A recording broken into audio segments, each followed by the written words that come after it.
Ceux qui aiment l'astronomie, voici une belle petite application Sky Safari 5 Plus.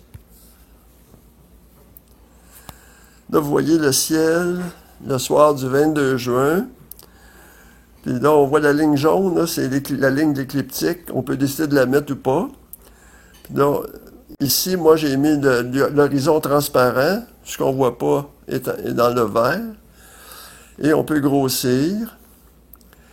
Là, on voit Antares ici. Les constellations sont marquées. M107, Messier 107, un amas globulaire ici.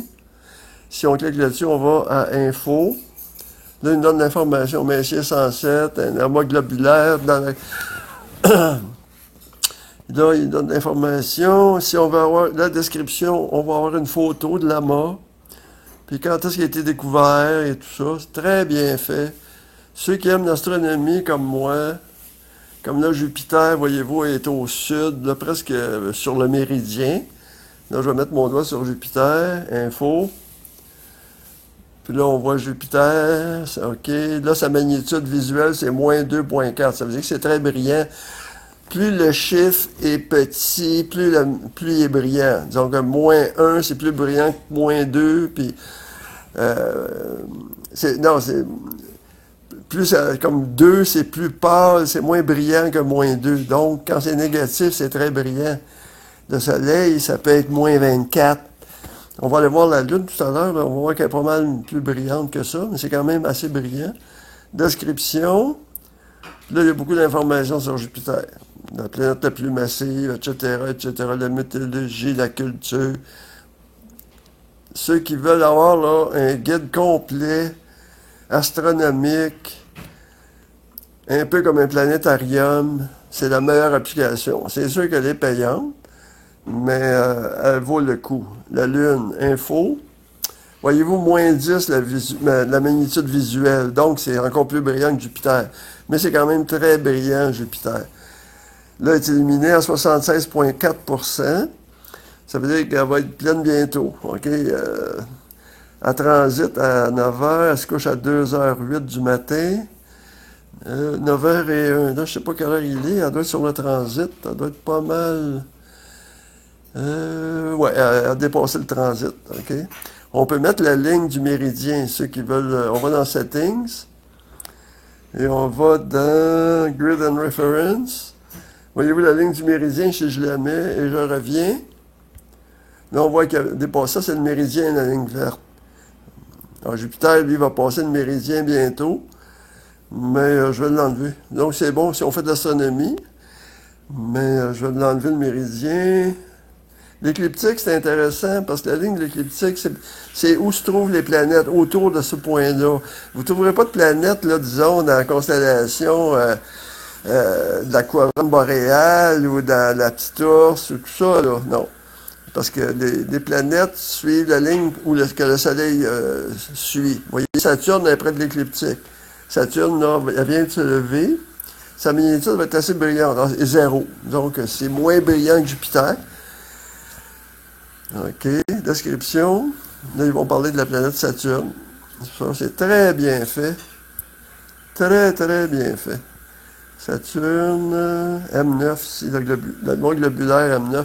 Faut pas oublier que le contour ici est délimité, c'est la Voie lactée. Moi, je l'ai mis seulement comme un nuage un peu diffus.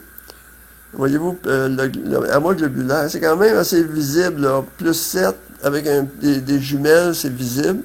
Mais Messier 9, c'est le 9e objet découvert par Messier dans son catalogue. Amas globulaire, c'est des étoiles, puis qui sont, quand on les regarde, là, il dit, c'est on the edge of a dark lane in the Milky Way. C'est au bord d'une région sombre de la Voie lactée. Si je mets la Voie lactée en couleur, vous allez voir la différence. Comment c'est différent. C'est pas là-dedans. Attendez, je vais essayer de trouver apparence. Milky Way. Je vais la mettre comme image réaliste. Vous allez voir, c'est bien différent. C'est tout en couleur. Ceux qui aiment ça, voyez-vous. Sauf que c'est plus difficile à voir les choses. Mais ça donne une représentation visuelle pas mal plus précise de la Voie lactée. Mais vous verrez pas ça dans le ciel comme tel, à moins d'avoir un télescope Richfield ou des jumelles assez performantes. Vous verrez pas... vous voyez, on voit la Voie lactée ici, là. Un peu partout. Ah, le Coathanger, ça c'est un amas, ça. Colinder qu'on appelle. Je vais regarder si c'est bien ça. L'amas Colinder, oui, c'est ça. Colinder 399. Ah, l'amas de Brockie, ok, ça va. Bon, ça, ok. Bon, ok, la Voie lactée. Alors, disons, c'est quand même, c'est beau, sauf que c'est un peu lumineux, comme on voit pas tellement, comme ici, M19, là. On ne voit pas tellement l'amas globulaire ici. OK. C'est une région très riche en amas globulaire, c'est toute beauté.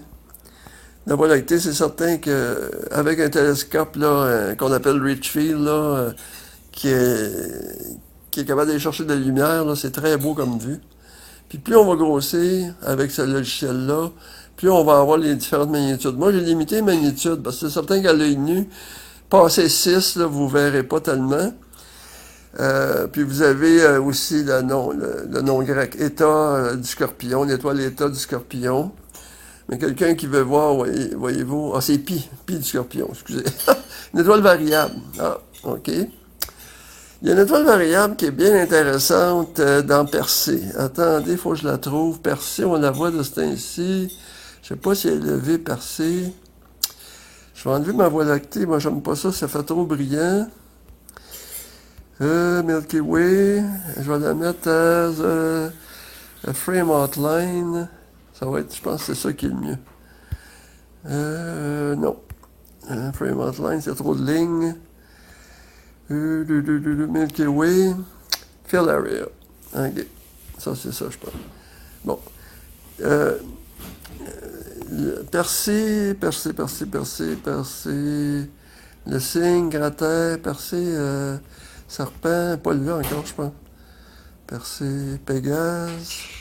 Persée ici, non, les poissons. On va aller voir. Persée, Bételgeuse, non, ça c'est en hiver. Où est-ce qu'il m'a Persée? Attends, Persée. Perseus. P-E-R-S-E-U-S. On va la chercher.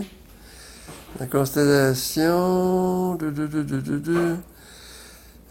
Bon, c'est pas ça que je veux, mais en NGC, on va aller dans la constellation.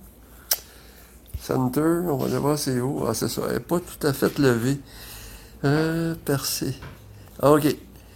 L'étoile ici, Algol, elle n'est pas levée encore. Vous voyez, elle est en dessous de l'horizon. Ça, c'est une étoile variable, là, c'est l'étoile démon qu'on appelle, l'étoile Algol. C'est Beta Persei, je pense. Beta Persei, c'est ça. L'étoile du démon, Algol, est variable, mais c'est incroyable. La magnitude visuelle là, peut aller de plus 2, c'est très visible, à plus 12. Ça veut dire qu'on ne la voit plus à plus 12. C'est comme si elle allumait, puis elle éteignait. Puis on sait qu'elle est environ de... Je pense que c'est 3 jours, je sais pas trop, je vais regarder s'ils marquent eux autres. 2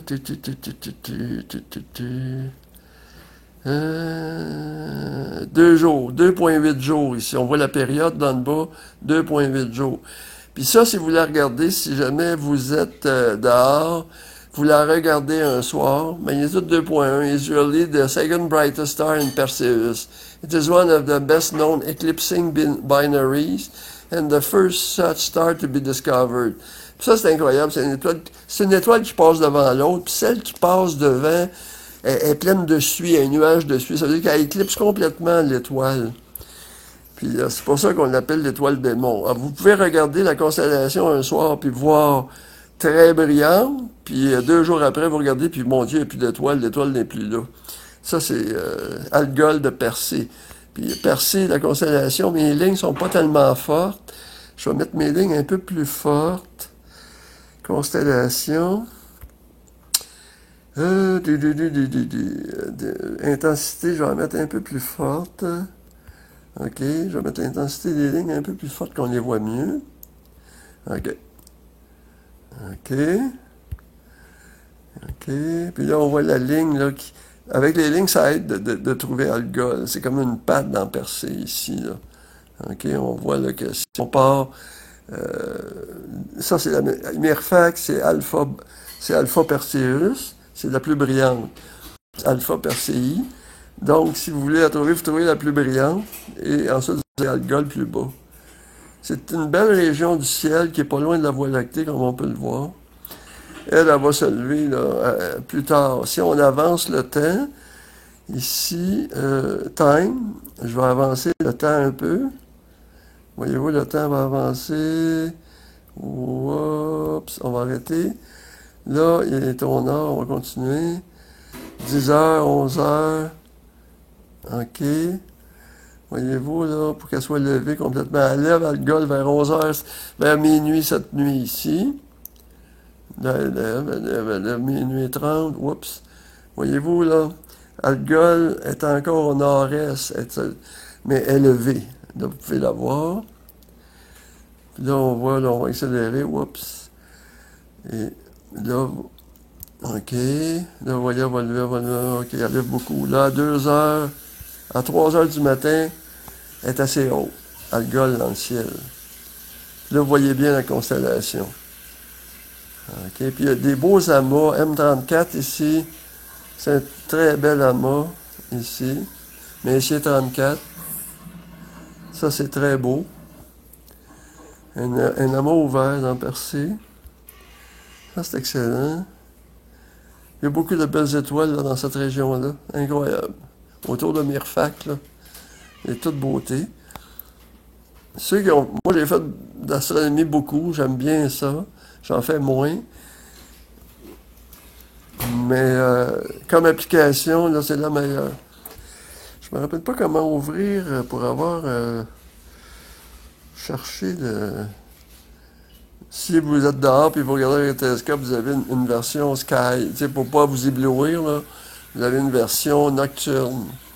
Puis c'est parce qu'on est ébloui quand on travaille au télescope dehors. Donc, la lumière rouge ne vous éblouit pas.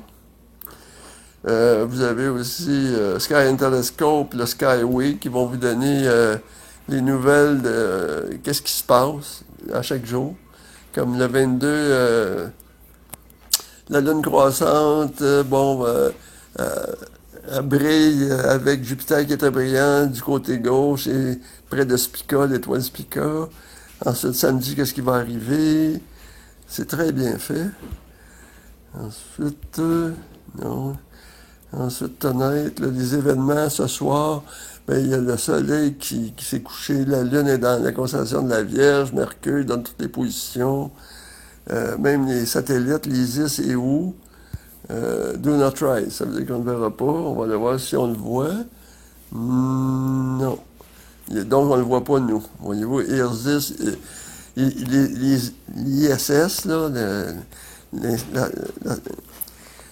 la Station spatiale internationale n'est pas visible de chez nous. OK. Mais, ensuite de ça, on va regarder qu'est-ce qu'il y a d'autre. Quand c'est visible, ils disent does not rise, ça veut dire qu'on ne la voit pas. Iridium. Ah, elle là-bas. C'est visible, ça, l'iridium. OK. Oh, ouais. Non. Ça veut dire qu'elle est déjà levée. OK. Bon. OK.